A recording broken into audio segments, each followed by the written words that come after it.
over to you, Amy. Thank you. And it's really lovely to see so many familiar faces on the call, but also really nice to see some people I don't know. So hopefully, for those of you that know me, sorry, I'm in the process of sharing my slides. Can you see them, Rick? No, not Probably yet. not. No, I haven't pressed the right button. So for those of you that do know me, hopefully some of this will be new to you. I do go into quite a lot of detail about some of my past history, which I don't actually talk about a huge amount anymore. But for those of you that don't know me, my name's Amy, and I'm a foil coach at the University of Nottingham, as well as Chilwell Blades, so another local club to Nottingham.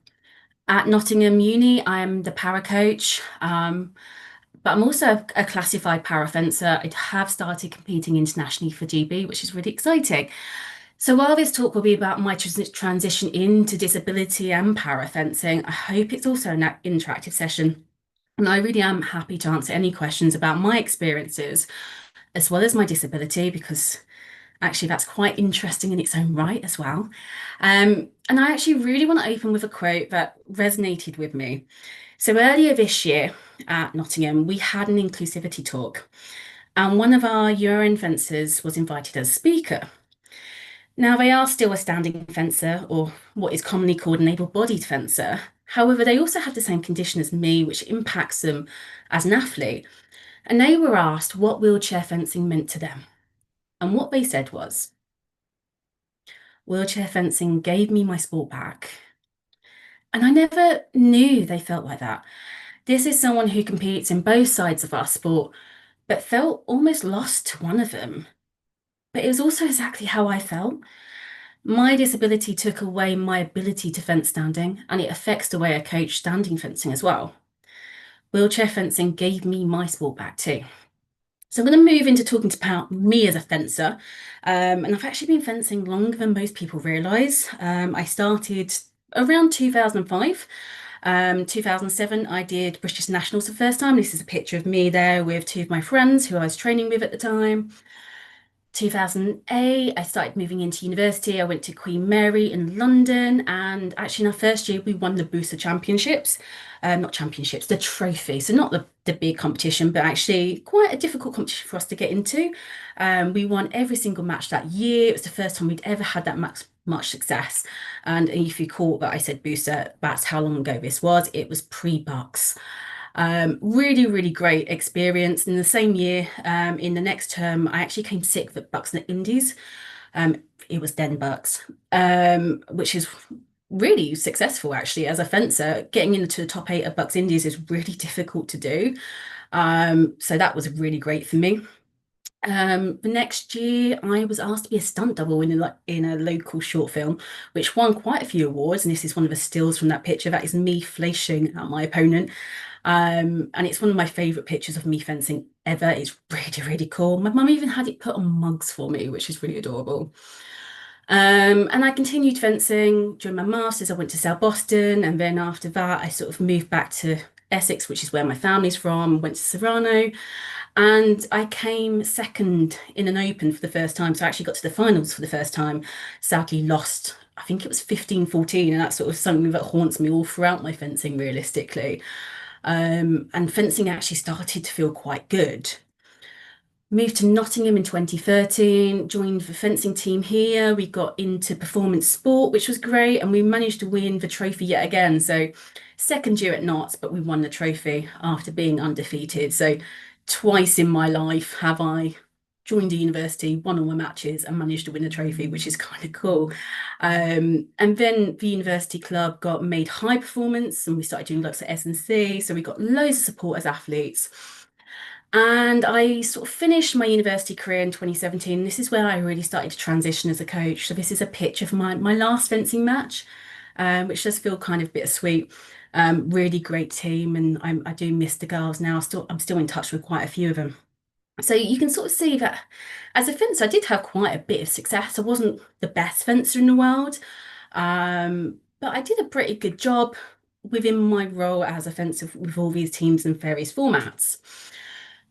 But within this, you can see that things weren't right. And actually, I was really being impacted by the disability. At this time, I didn't know.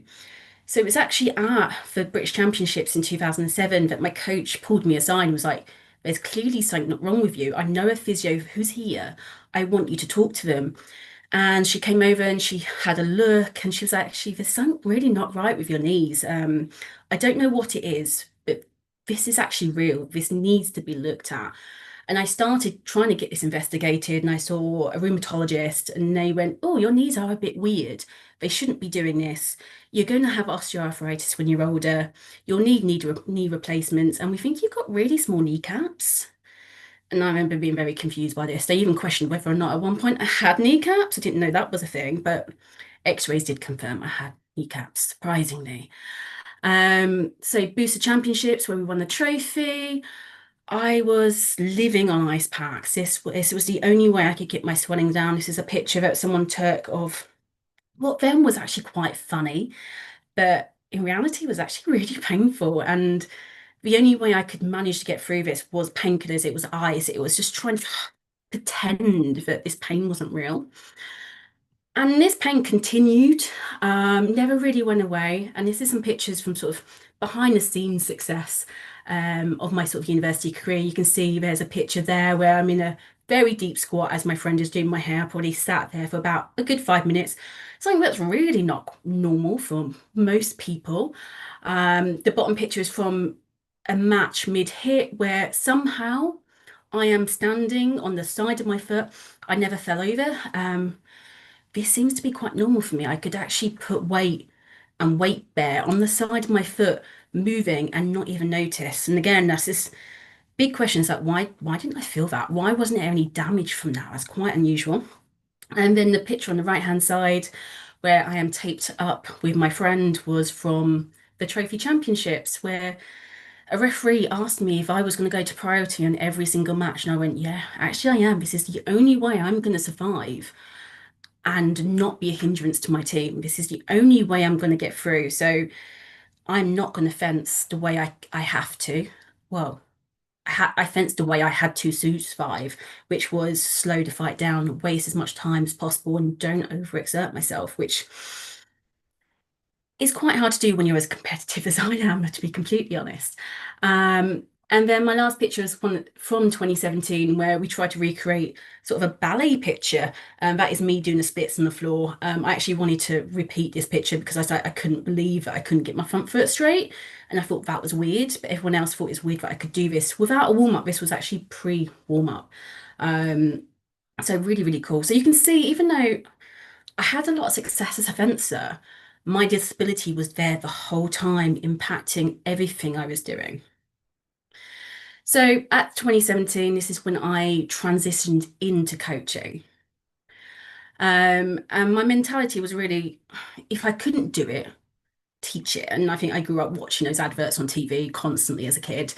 I would turn up to training sessions, and because my knees were so bad, I figured I'd help with the beginners or coach my friends on the side and sort of get involved as much as possible in different ways.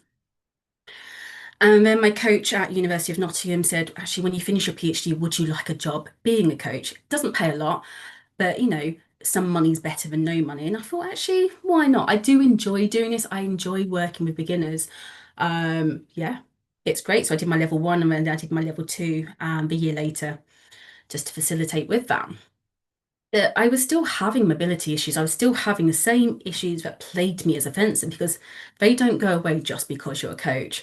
So I had to learn to adapt. And to do this, I started thinking about what my feedback cues are with the fencer. So what feels right and why does it feel wrong when it feels wrong? And that took quite a lot of work, but I lent on my skills as a fencer to work that out. I also looked at how I could change my coaching footwork to adapt. So it was looking at things like how to move in a lot of ways, which feels really weird to say, and sort of how to use my footwork to facilitate that. I then started looking at how I could change the fence's difficulty while keeping what I was doing quite simple.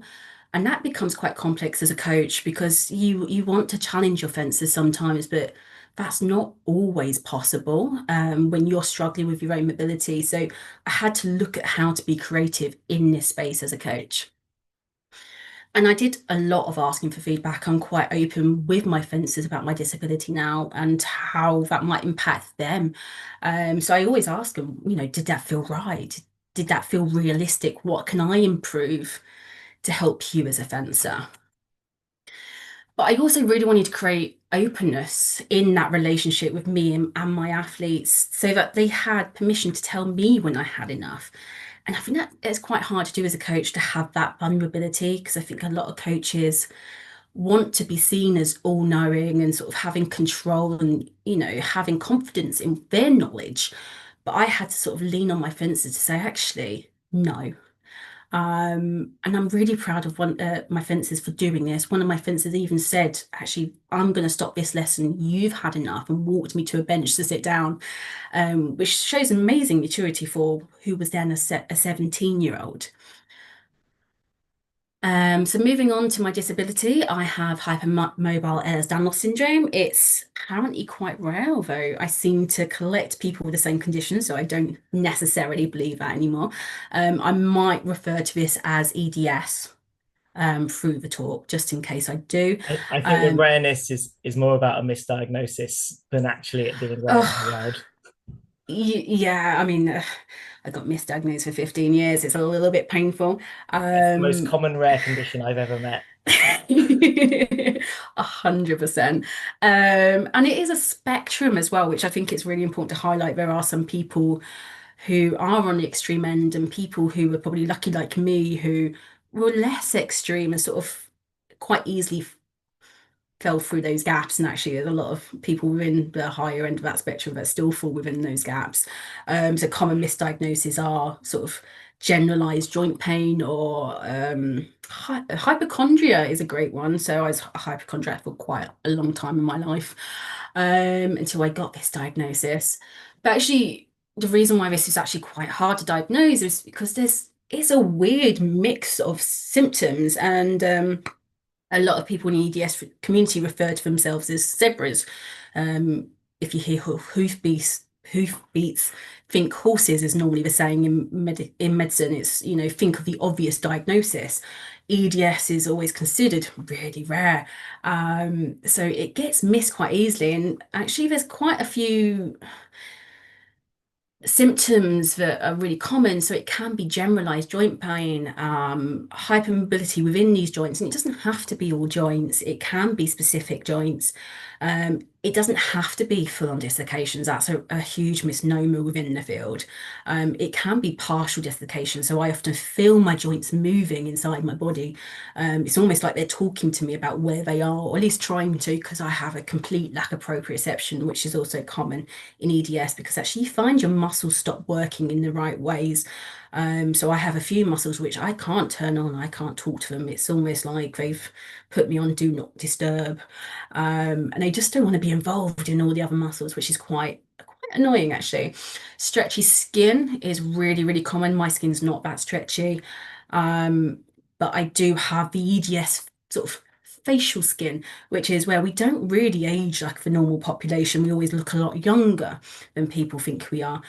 Um, but what you can see about my skin is it's very sort of dermographic. So my mum was actually asked quite a lot when I was a kid if I was being abused because I'd mark so easily, I'd bruise really easily. And this is actually an example of one of the bruises that I got from coaching. I was holding a French grip foil and somehow dislocated my little finger, which bruised. And I don't even remember doing it. I just remember the pain of that bruise coming out.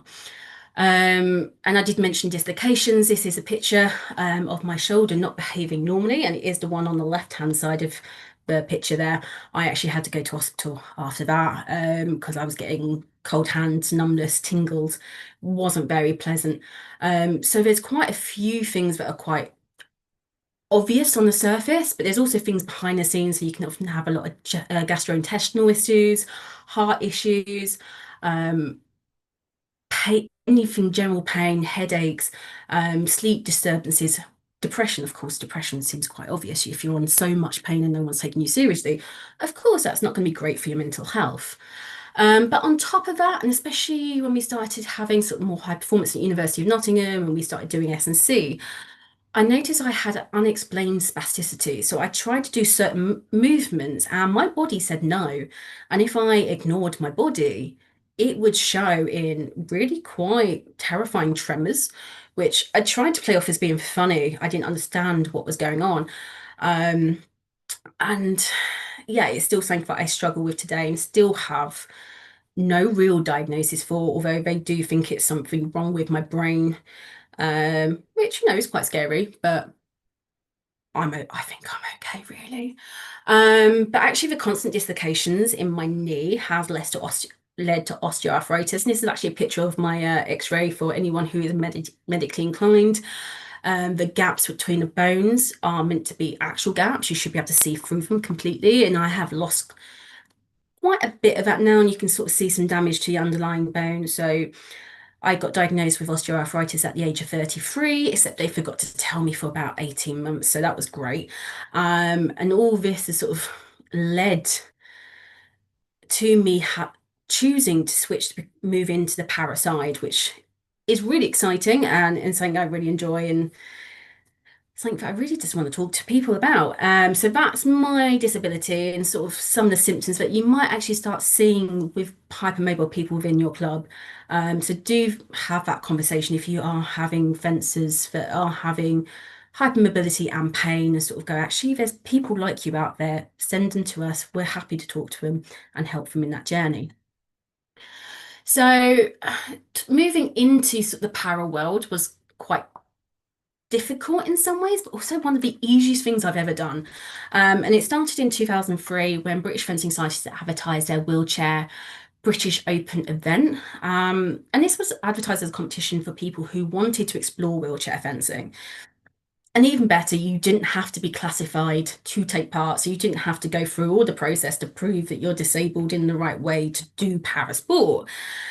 And I actually completely ignored this because fundamentally I wasn't interested. A few years before, I'd actually tried wheelchair fencing and I was told EDS was not classifiable. And I just felt like that wasn't a space that I could be in. Um, so I kept scrolling past whenever I saw them advertising it on Instagram. But someone else spotted this. And I honestly can't thank them enough for what they did because this is the person who in some ways really changed my life.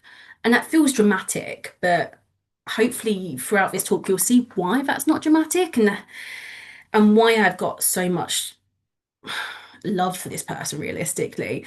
And I honestly have to say I think what they did was almost bordered on harassment. They did not give up. They spoke to me in person, they phoned me, they sent me messages saying, you need to do this. This event is for people like you. And this, he said this to me in person, and I felt like I was being told off by this precocious 18-year-old fencer. Um, and he looked at me and was like, you're an incredible coach. But more importantly, you're a fencer. You want to be a fencer. You are still a fencer. I can see you are still a fencer. He saw that I needed to compete, and that part of my life was still there. It still wanted to come out, and I wasn't ready to give that up. And eventually I did say yes. This person, to give him full credit, is Ed Scott Payne. Um, and he has supported me the last 2 years in ways that I could never imagine from a student, someone who is of that age and who saw who I was as a person. Um, so a couple of weeks before we did the competition, we got some plastic chairs out and he helped me practice and we had a play and we explored that area and it was terrifying using plastic chairs. But we got through it. So I'm just gonna cough one sec. Um, and before the event, I had a little bit of a crisis. I panicked and I honestly, the big panic I had was what shoes do I wear? Do I turn up in fencing shoes? And this felt huge to me. really because I was like, well, if I turn up in fencing shoes, am I sort of taking the mick out of people that, might not even have feet? Which feels really strange now in hindsight because actually lots of para fencers wear fencing shoes. I really was quite nervous about what shoes to wear. And then we started thinking about, what can I actually expect from this competition? You know, I don't know what to expect. And that for me was quite hard. Every competition I'd gone into, I had an expectation and I was ready to meet that expectation.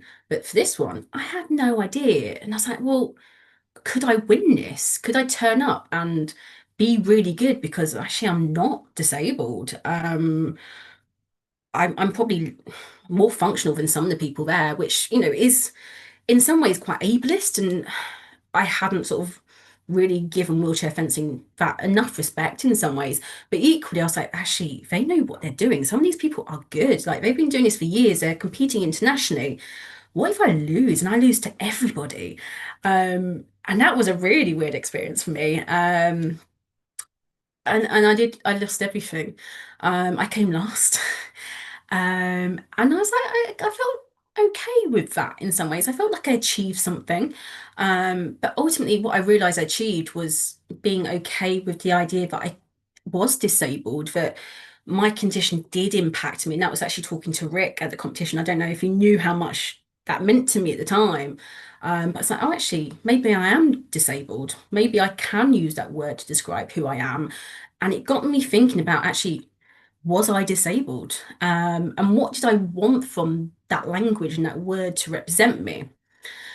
And after the event, Ed came up to me and he was like, how did it go? He was very excited for me. And I said, well, I came last. I didn't really hate it. And he looked at me and was like, well, that's really good because we're getting some bases and I want you to lead the wheelchair fencing sessions. And I won't repeat what I said to him, but I will say in that moment I was really overwhelmed.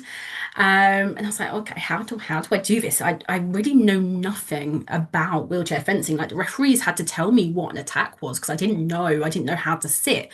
And I heard about the upcoming ADP, which is now called the GB Pathway. And I decided to go just so I could learn a little bit more about this sport. There you go. And at the ADP, I did start to explore how to fence in a chair. And what I found is while there were a lot of similarities, the differences felt huge to me. Um, and I think if you knew me as a standing fencer, you'd know that I like being really close. I like preems. Being close in a wheelchair means you're going to get hit, and preems, every single one hit the chair, and it was an absolute nightmare. And I was like, oh, this is so hard. Like, it made me respect the sport so much. And I have a huge amount of gratitude for the coaches, Nat and Glenn, who let me just have that space to explore. And I do really remember on that first day, Glenn asked me what I wanted to get out of coming to these sessions. And I panicked. And I was like, well, I don't actually know why I'm here because I was like, I can't be a fencer. I'm not classifiable. My condition doesn't count. And I went back to my hotel and I thought about it and I slept on it. And I came back the next day and said, I'm here because I want to be a wheelchair fencing coach. And that was true. I decided that the best way for me to learn about wheelchair fencing was to do it and then apply that as a coach because I had those skills. But there was a part of me that knew actually that was a bit of a lie. I wanted to be a fencer and I couldn't accept that I was never going to be a classified fencer.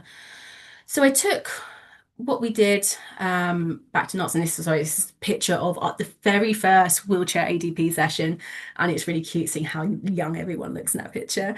And I took this knowledge back to Knots, and we saw some wheelchair basketball chairs, and we had some random wheelchairs in our cupboard. So we got things working. I kept going to the ADPs. And I took our new wheelchair fencers with us, which was really exciting because I turned up with like this posse and it felt really kind of cool that I had these people with me that also wanted to do this. We went to the Welsh Open and I came second in the parafoil, losing to one of our own fencers at UN, which is an annoying experience, but valid. They beat me. I can't be too upset. And it is a great experience as a coach being beaten by one of your own fencers in some ways. And then I volunteered to help at the Para World Cup.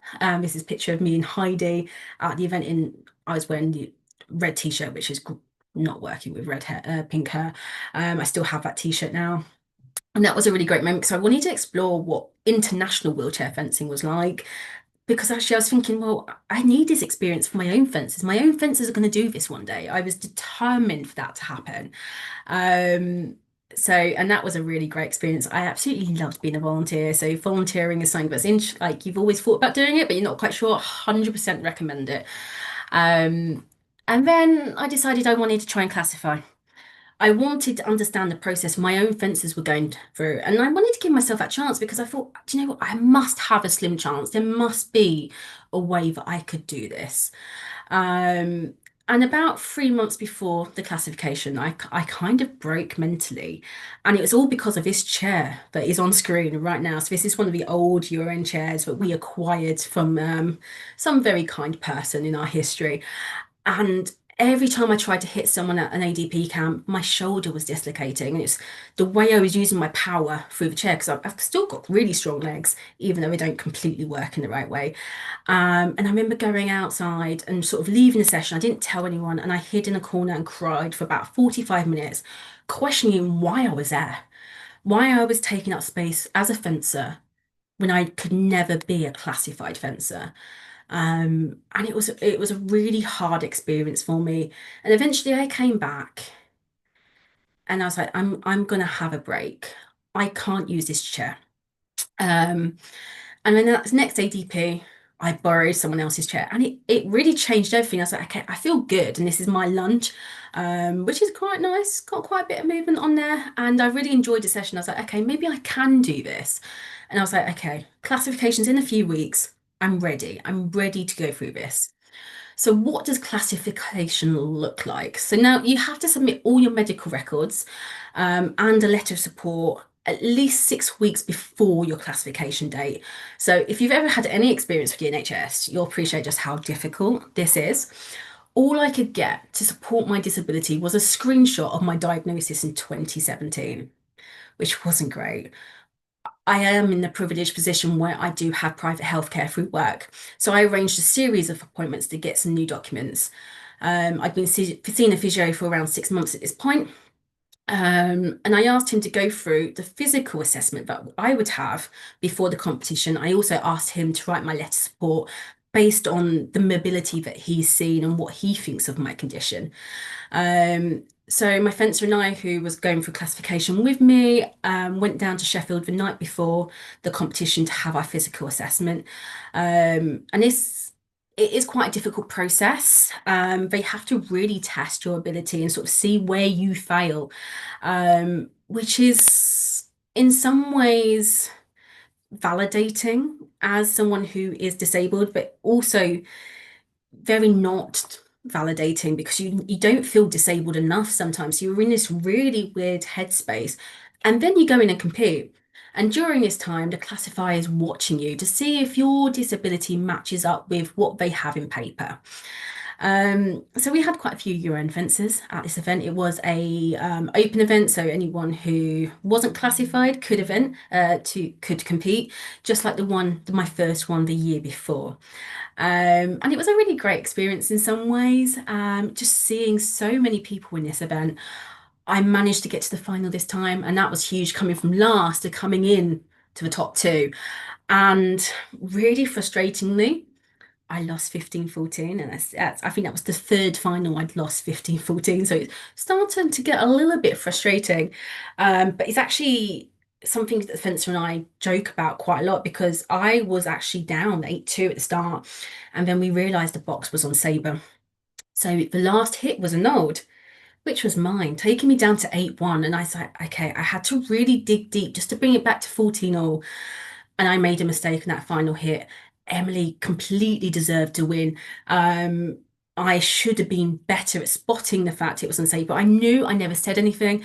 Emily also knew, and she knew not to say anything. So I'm actually quite proud of her for that decision, but it really hurt at the time. But again, I was also really proud of what I was doing. Unfortunately, that classification didn't count. We only had one classifier, so we used it as a test run for what happens next. We went back, we reassessed, we got more documentation. Um, And it was actually in this time I found out that I actually had arthritis. Again, I had the x-rays like the year before. NHS is great. And I actually found out by accident it was osteoarthritis because I asked for all my letters from behind the scenes. And that's how I got that documentation, which is great. But I knew that this is something that I really wanted to push, and we was going into our second year at UON. So we got our new BF Roma chairs, which was great. And I was really excited because I was like, now I don't have to use the dodgy chairs, which don't support my ability and my disability at all. And then we got to play around with the SwordSeat at Cadet and Juniors that year. So we started doing some more outreach with British fencing, and that was really exciting to showcase what we was doing, but also how helping other universities or other clubs get into this side of the sport. And again, around this time, I started questioning everything again. I started to feel like a bit of a fraud as a coach. I was like getting so much recognition for what we was doing, but I felt like me personally achieved nothing. And that was quite difficult. And I remember talking to a fencer about this as I was driving to Cardiff, and I got to a hotel and I took my phone out and I saw that I actually won a BF Honours from British Fencing, which felt really huge at the time. It made me realize that the community was seeing the work I was doing and that actually I was valid in this space. Um, and that actually does mean a lot to me. It's just behind me here as well. Um, so that recognition is huge. And if you do know anyone that you think deserves an award or deserves some recognition, please sign them up to awards like this. So again, we were now looking at going to the Welsh Open for the second time. This was our classification update. We had all of our documentation done. We were ready. We knew what to expect. And I got into the final. Thankfully, it wasn't 15-14 this time. I did win this one. And I remember at the end of it feeling really emotional because before going into this event, I decided that if I hadn't have classified or if I didn't classify, that was it for me as a fencer. I was going to fully transition into being a coach and prioritize that part of my fencing. And that felt really devastating to me. I just won my first wheelchair fencing competition, and it felt like in some ways my life was a little bit over. Um, but I was also okay with being a coach. I wanted to support the fencers I was working with. And it was a really long 3 hour drive home, back to Nottingham from Wales. Knowing that I had a flight the next day at 8 a.m., I got home at 1 a.m. It was horrible. But the emotions of the day got me through because I had in fact classified, and I was Cat A, and that was huge for me.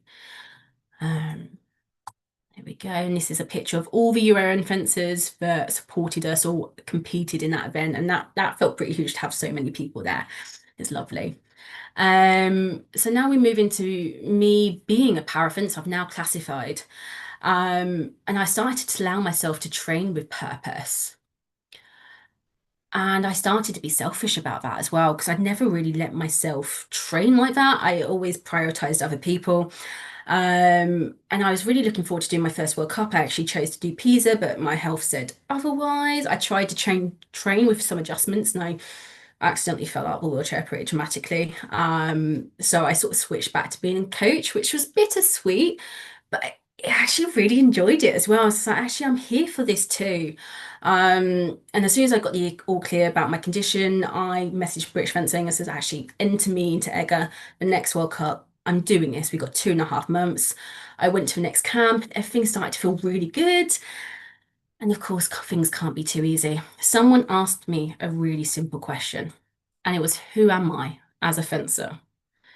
I knew who I used to be. I knew who I was as a coach. I didn't know who I was as a para fencer. And to try and work that out, I actually asked for a standing fencing lesson, because I always felt like something in my wheelchair fencing was missing. I was chasing something that I felt as a standing fencer, and I wasn't sure what that was. And thankfully, the coach said yes. And what I realized I miss is that instinctual understanding of why something wasn't working, why something didn't feel right, and being able to control my space and my opponent. And actually, I've just learned from that. Actually, I just needed more time. I needed to give myself time. I'd never given myself that. And the more I sort of thought about this idea and I sort of slept on it overnight, I realized actually the question should have been different. I realized it wasn't a grey area. Actually, this was a black and white problem. The question then became, what is my name? So I actually got married in 2022 and changed my surname to Aronica. And it was only in 2023 where I started being in that wheelchair space. So Aronica had only ever known wheelchair. And Parsons, who I was before, was a standing fencer. Parsons was fighting to be an able-bodied fencer, whereas Aronica could embrace being disabled. So I tried to use that to benefit me. We moved into the 2024 National Champs, which was my first closed power event, and the first time I'd gone into a competition feeling like I deserved to be there. And it was also the first time going into this mindset. And naturally, everything went wrong again. Knowing Edgar was closed, my mental health wasn't great. I was quite stressed about it. I had another fencer going through classification, and all this stress. I actually had a silent panic attack during my first two fights, which was awful. I only had 2 hours sleep. I was really struggling with insomnia. And I felt like I was fighting myself the whole day. And I know a lot of fencers have this experience.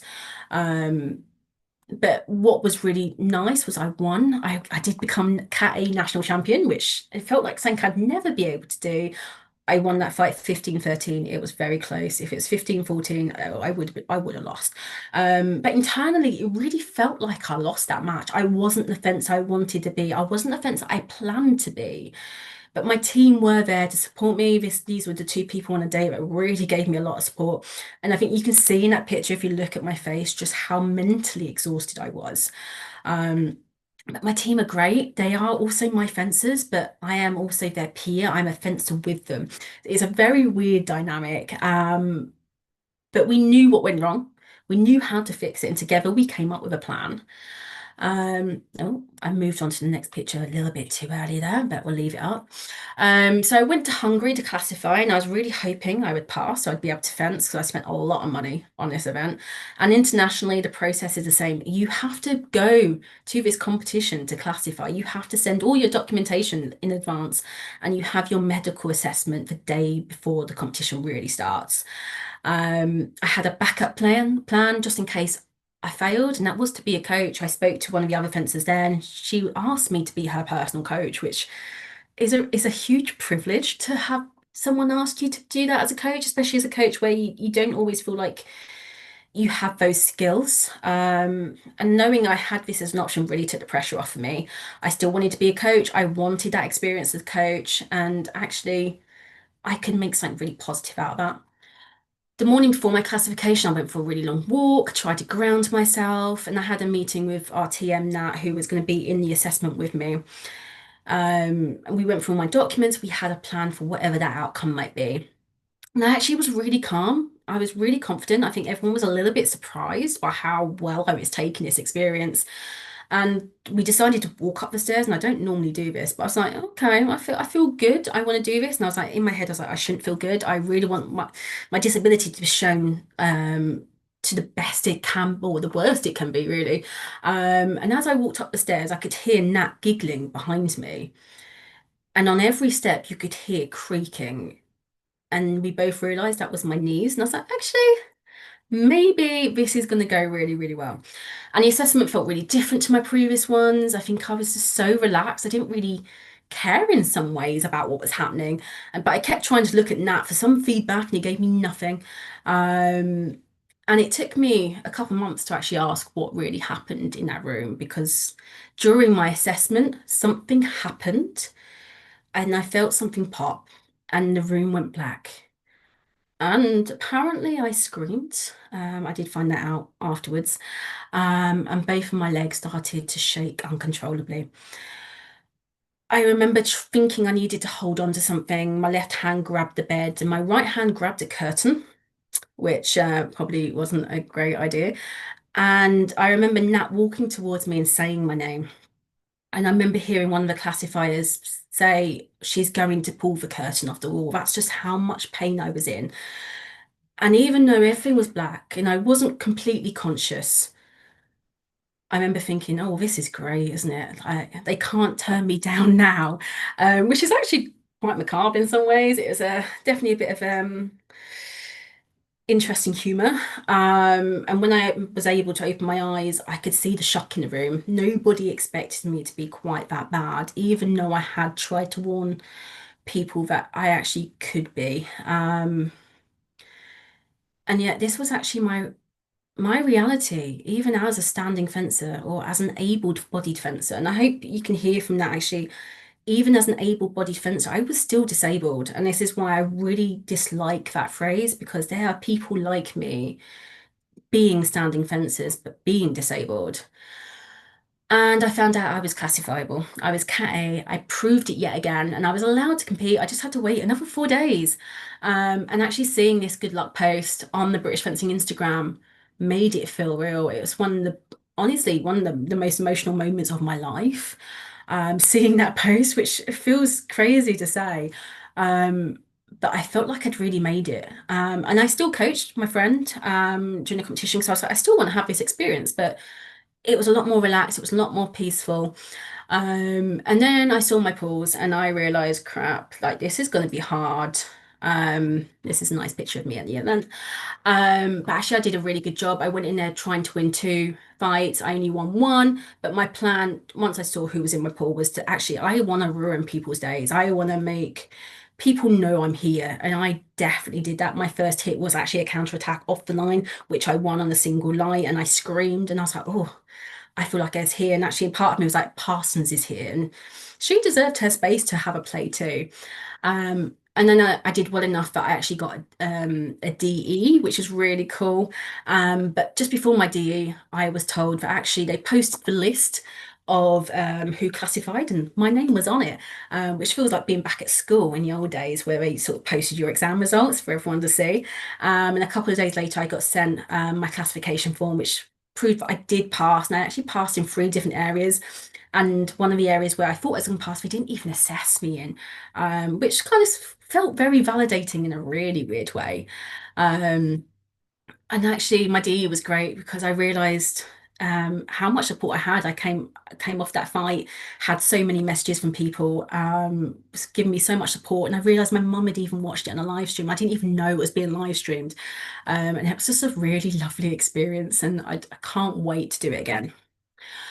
And now I am wrapping up now, but I wanted to share something that a coach once said to me, and I want to highlight this was said with a lot of kindness, and I took it in the way that it was intended because actually this is something that I've held on to, and I've used this in a really positive way because I believed it. I really believed it, and it was this: you'd be a much better fencer if it wasn't for your knees.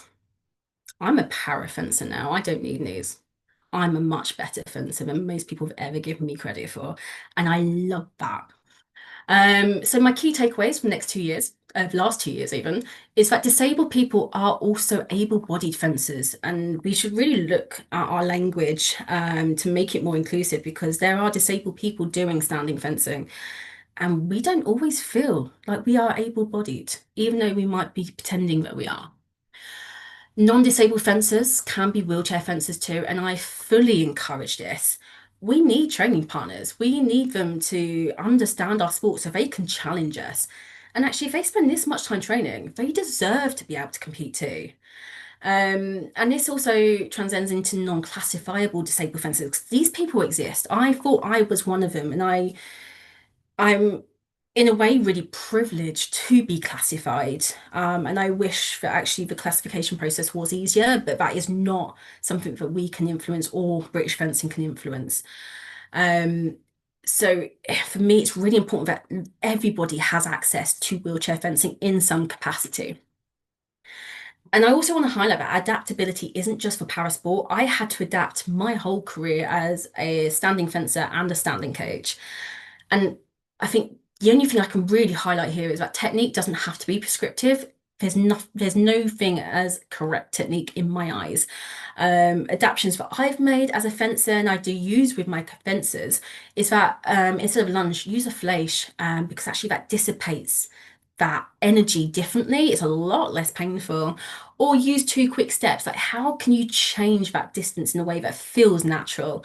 In wheelchair, it's looking at, can you twist or do you lean to get out of the way of hits?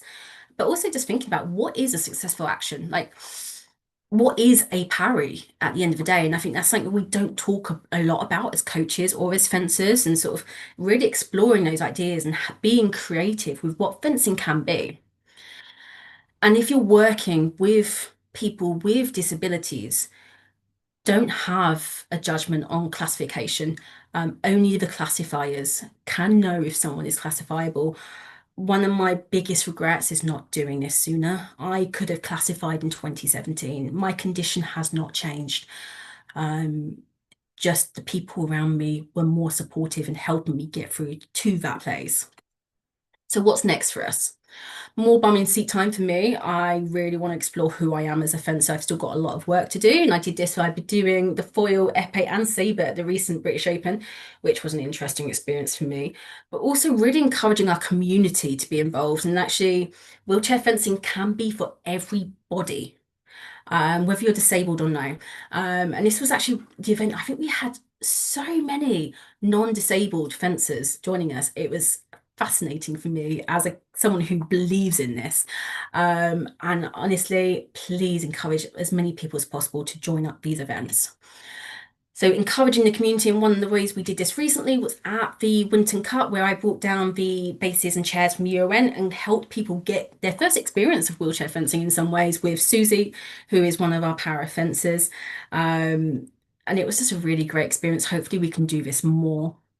We did coaching week. So actually I did my level 3 sabre, which is actually my weakest weapon out of the three. I think as a para coach, you very much have to do all three weapons just because it's a smaller community, which does make it quite challenging as a coach, especially when you've not had that experience as a fencer. But what's really nice to see is actually a lot of my fencers came to and learnt to coach, and we had the SwordSeat and we had the metal chairs and frames, and seeing people get involved and not be scared of para fencing was huge. And I think that's something that really needs to be highlighted, and actually a big thank you to the coach developers who engage so easily with this idea. Do shoes really matter? Bit of an abstract context there, but actually one of the things I'm looking at is actually, do shoes matter in para fencing? It's not just, can you wear fencing shoes in para sport, but actually, how do we use our shoes in the chair? How do we use them to push and pull and keep our balance? So that's something that I am currently working on. We're moving into year 3 of your own fencing, so that's really exciting for me. So sort of seeing how this progresses and what's next for us. We're still in that planning stage. I'm also looking to set up a new fencing club. I've kept that quite quiet until now, but that is a very new development for us. So that's quite exciting as well, trying to get more people involved in wheelchair fencing. And just to finish, I've got one more slide out of this, but I want to thank my community. Ed Scott Payne, I know I've already mentioned. James Gowan is actually my personal coach. He's learned a lot about wheelchair fencing with me, and I'm really grateful for his support. I don't think he can be here today. I want to thank my main group, my main training partners, which are Constanza, Henry, and Rhiannon. Rhiannon, you're here. But also the wheelchair ADP fencing chat. We still call it the ADP fencing chat. We have a really tight-knit, great community, and we will accept anyone into this space.